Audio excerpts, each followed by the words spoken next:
Good day, everyone. This is our property number 77, huge farmland for sale located here in San Miguel, Bulacan. With a total area of 10,000 square meters, clean title, updated real property tax with one deceased owner.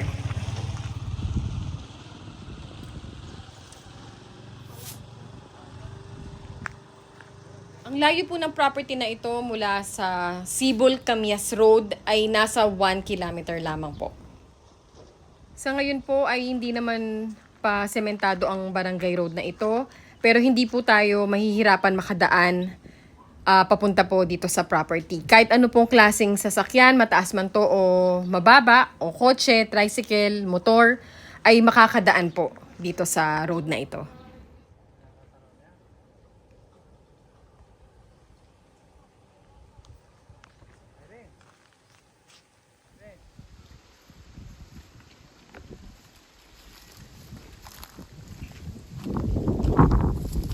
Dito na po nag-start ang property. May 4 meters wide po ito na frontage dito sa Barangay Road. By the way, ito po ay right of way lamang po at si owner po ang bibili po nito. Meron na rin pong sukat ang right of way na ito ng isang geodetic engineer at naglagay na rin po sila ng mga muhon para po sa palatandaan ng sukat. Magkakaroon po tayo ng proper documentation ng right of way kasabay po ng contract ng sale for the 1 hectare farm. Dito po tayo papasok sa loob para po marating natin ang 1 hectare farm.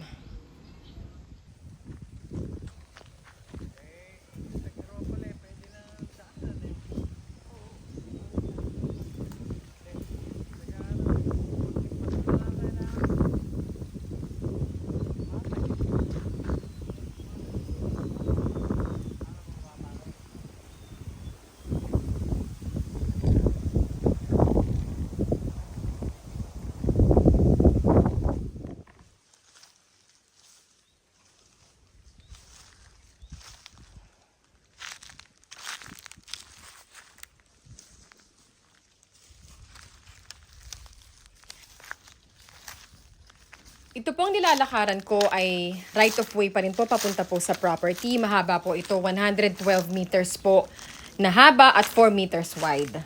Maluwag po ito, kasya po ang kahit anong sasakyan na malaki o malapad, makakapasok po hanggang sa property. Patag po ito, maganda ang slope at madami po tayong mga ideas na pwede nyo pong magawa dito sa farm.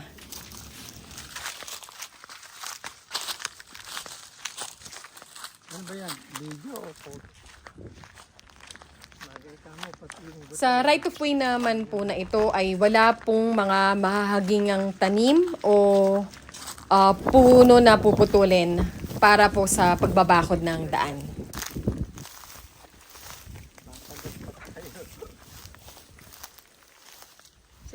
Nandito na po tayo ngayon sa 1 hectare farm, rice for sale.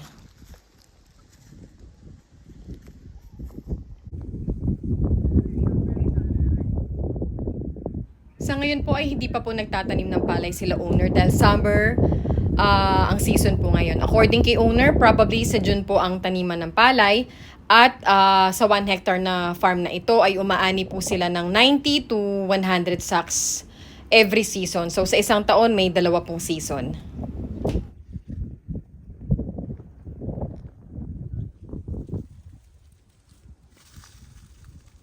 Ang 1 hectare farm po na ito ay palayan po na walang irrigation. Ang maganda po dito, aside sa pagtanim ng palay, pwede po tayo magtanim ng mga high-end valued fruit-bearing trees katulad po ng mga lansones na longkong, musang durian, mangosteen, to name a few.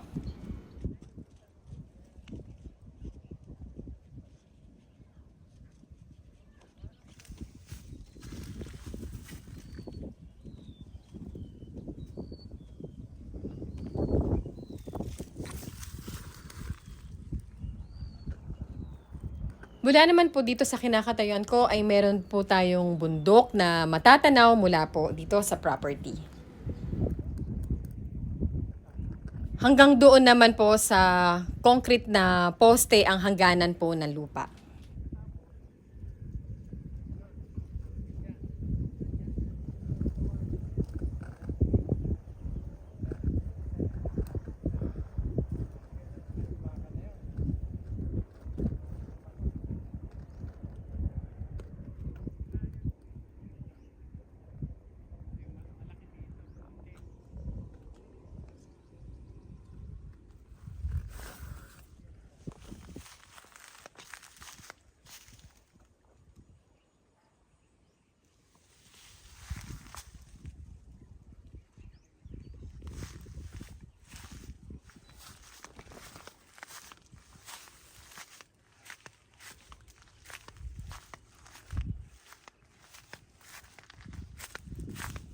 Dahil sa ngayon po ay wala pa pong irrigation ang farm, meron po silang tinatawag dito na tabo na imbakan po ng tubig.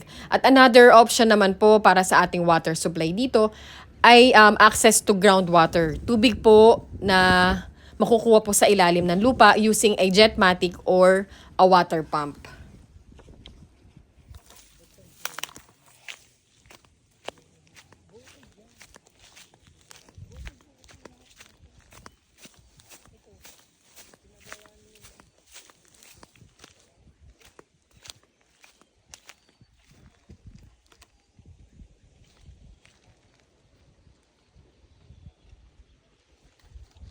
Ito naman po ang tinatawag nila na maliit na tabon na nasa loob po ng property. Dito po naiipon ang tubig kapag malakas po ang ulan. Sa ngayon ay tuyo po ito dahil sa tindi po ng init dala ng summer season.